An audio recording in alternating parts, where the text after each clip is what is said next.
રાજ્યમાં બોગસ લાયસન્સથી ફટાકડી વસાવી રોષ જમાવનાર 16ની ધરપકડ કરાઈ 15 હથિયાર અને કારતૂસ જપ્ત અમદાવાદ, સુરત, બોટાદ, સુરેન્દ્રનગરમાં હથિયાર ધારકો ઝડપાયા.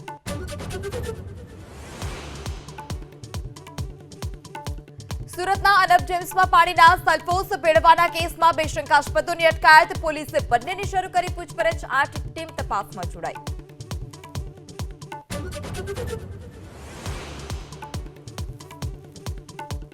સીસી રોડની કામગીરીમાં ગેરરીતિનો આરોપ. મહેસાણાના ખેરાલુમાં પાલિકા પ્રમુખે રોડની કામગીરી બંધ કરાવી. યોગ્ય માત્રામાં સિમેન્ટ અને મટીરીયલ ન વપરાતું હોવાનો આરોપ.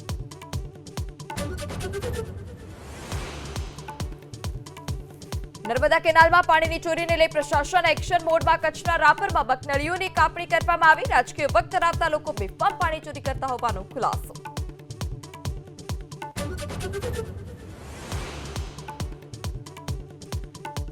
વડોદરામાં ધારાસભ્ય યોગેશ પટેલનું દર્દ છલકાયું. કહ્યું, પ્રમુખ હવે માંજલપુરના છે તો અમારા વિસ્તારમાંથી મહામંત્રી આપો.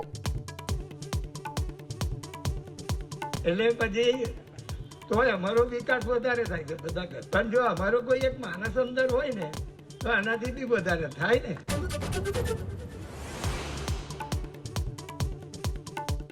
પ્રધાનમંત્રી મોદી કાલે એક દિવસીય વારાણસીના પ્રવાસમાં મહેંદીગંજમાં જનસભા સંબોધશે. 3880 કરોડના વિકાસ કાર્યોની આપશે ભેટ.